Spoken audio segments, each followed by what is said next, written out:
ಒಂದು worst match. 3 ಓವರಿಗೆ 53 run ಆಗಿದ್ದು, ನಾನ್ ಸ್ಟ್ರೈಕಲ್ಲಿರೋ ವಿರಾಟ್ ಕೊಹ್ಲಿಗೆ ಓಡಬೇಕೋ ಬೇಡೋ ಅನ್ನೋ ಕಾಮನ್ ಸೆನ್ಸ್ ಕೂಡ ಇರಲಿಲ್ಲ. ಅನ್ಯಾಯವಾಗಿ ಸಾಲ್ಟನ್ನು ಔಟ್ ಮಾಡಿಸಿ ಮೂಲೆ ಕೂರಿಸಿ ಆಯಿತು. ಅಲ್ಲಿಂದ ಒಳ್ಳೆ ಆಟನಾದರೂ ಬಂತ, ಅದೂ ಬಂದಿಲ್ಲ. ಇಂಥ ಟೈಮಲ್ಲಿ ಮೇಡನ್ ವಿಕೆಟ್ ಬೀಳುತ್ತೆ ಅಂತೇಳಿದರೆ ಬ್ಯಾಟಿಂಗ್ ಲೈನಪ್ ಯಾವ ಥರ ಇರ್ಬೋದು? ವರ್ಸ್ಟ್ ಅಂದರೆ ವರ್ಸ್ಟು. ಕೊಹ್ಲಿ ಇರೋ ತನಕ ಇದೇ ಹಣೆ ಬರ. ಯಾವುದೇ ಕಾರಣಕ್ಕೂ should be it, yes it is.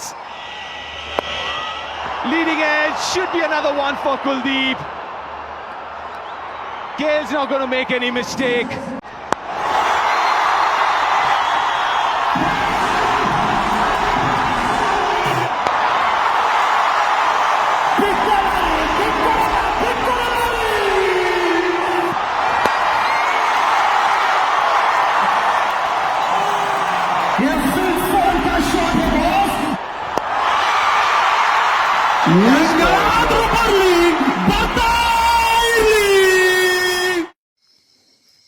ಒಂದು ವರ್ಸ್ಟ್ ಮ್ಯಾಚು. 3 ಓವರಿಗೆ 53 ರನ್ ಆಗಿದ್ದು, ನಾನ್ ಸ್ಟ್ರೈಕಲ್ಲಿರೋ ವಿರಾಟ್ ಕೊಹ್ಲಿಗೆ ಓಡಬೇಕೋ ಬೇಡೋ ಅನ್ನೋ ಕಾಮನ್ ಸೆನ್ಸ್ ಕೂಡ ಇರಲಿಲ್ಲ. ಅನ್ಯಾಯವಾಗಿ ಸಾಲ್ಟನ್ನು ಔಟ್ ಮಾಡಿಸಿ ಮೂಲೆ ಕೂರಿಸಿ ಆಯಿತು. ಅಲ್ಲಿಂದ ಒಳ್ಳೆ ಆಟನಾದರೂ ಬಂತ, ಅದೂ ಬಂದಿಲ್ಲ. ಇಂಥ ಟೈಮಲ್ಲಿ ಮೇಡನ್ ವಿಕೆಟ್ ಬೀಳುತ್ತೆ ಅಂತೇಳಿದರೆ ಬ್ಯಾಟಿಂಗ್ ಲೈನಪ್ ಯಾವ ಥರ ಇರ್ಬೋದು? ವರ್ಸ್ಟ್ ಅಂದರೆ ವರ್ಸ್ಟು. ಕೊಹ್ಲಿ ಇರೋ ತನಕ ಇದೇ ಹಣೆ ಬರ.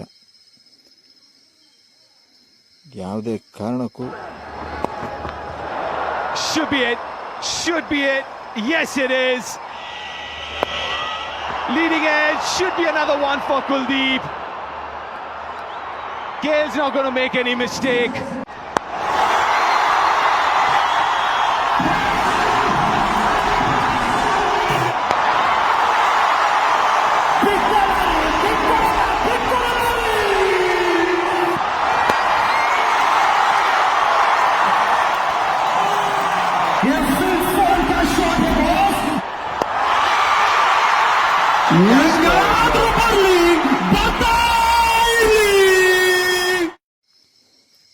ಒಂದು ವರ್ಸ್ಟ್ ಮ್ಯಾಚು.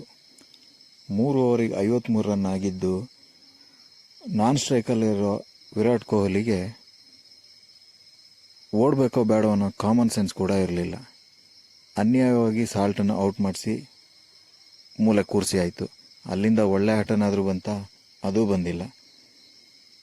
ಇಂಥ ಟೈಮಲ್ಲಿ ಮೇಡನ್ ವಿಕೆಟ್ ಬೀಳುತ್ತೆ ಅಂತೇಳಿದರೆ ಬ್ಯಾಟಿಂಗ್ ಲೈನಪ್ ಯಾವ ಥರ ಇರ್ಬೋದು? ವರ್ಸ್ಟ್ ಅಂದರೆ ವರ್ಸ್ಟು. ಕೊಹ್ಲಿ ಇರೋ ತನಕ ಇದೇ ಹಣೆ ಬರ. ಯಾವುದೇ ಕಾರಣಕ್ಕೂ should be it, yes it is. Leading edge, should be another one for Kuldeep. Gale's not going to make any mistake.